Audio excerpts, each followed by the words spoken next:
Wife cheated, and the abandoned kids and I. What's my best option? Before we get started, make sure to subscribe so you will never miss a video. So let's get started. Wife cheated, and the abandoned kids and I. What's my best option? Even if it's just for venting, it does me some good, so here it goes.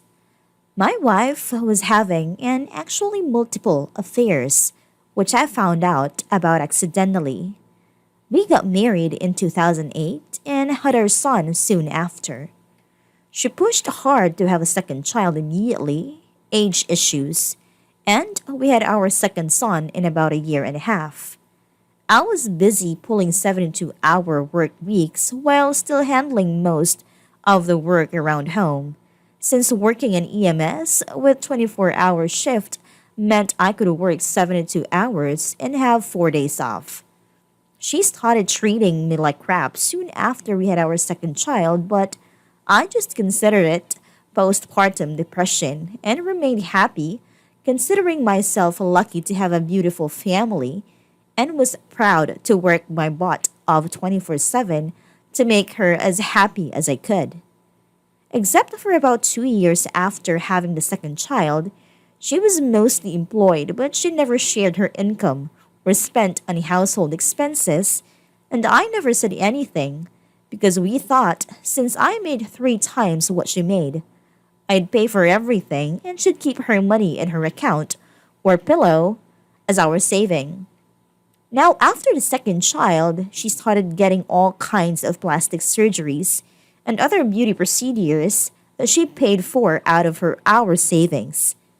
I always told her that I thought she looked perfect as she was, but she insisted that it would make her happy and it's about how she feels, so I never said much against it. Not that I would or could decide for her anyways. I'm sure two breast surgeries, liposuctions, and other procedures to make C-section marks disappear, nose job, lip fillers, Botox, about 12 full body laser hair removal, plus all the makeup and brand name clothing and accessories weren't cheap, but I know for a fact she had a significant amount left.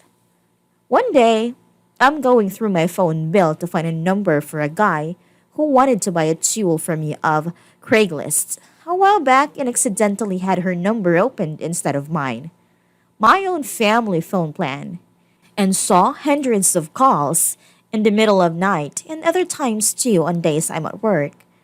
Putting her attitude and the calls together, I decided to Google some of the number and found all these guys I didn't know.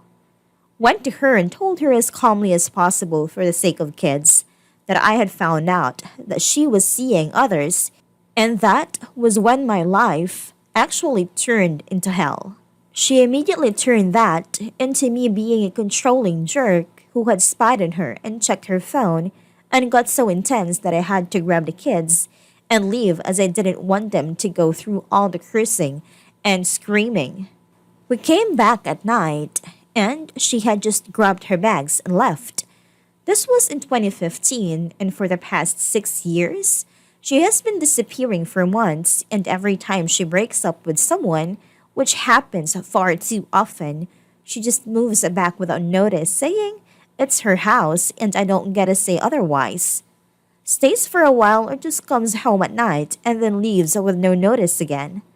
I don't even start any arguments because she is proven to be far better than me at shouting and going from 0 to 100 and would terrorize the kids. Managing babysitting during times I leave for work has been a nightmare, even though my family and friends have helped a lot when I'm working. The divorce haven't gone through was trying to not get a lawyer to save money since I'd end up paying for hers too. Stupid of me, I know. As every time we get close to it, she changes her mind and something or disappears. She has mentioned several times that if I want to get my peace of mind, I should just give her the house and take my boys and leave. I have paid every single payment as well as every single bill for the house, and plus, Any other expenses there is since day one, and my bank statements show that. We live in a no fault state though. I never intended to not give her anything as I thought she is my kid's mother after all.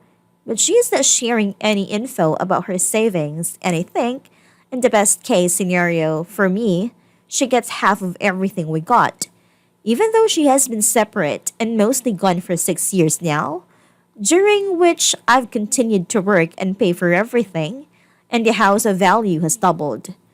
Losing the house means we have to move, which puts another stress on boys as they've been begging to not change school slash friends, but I won't be able to afford living where I am if the house is gone.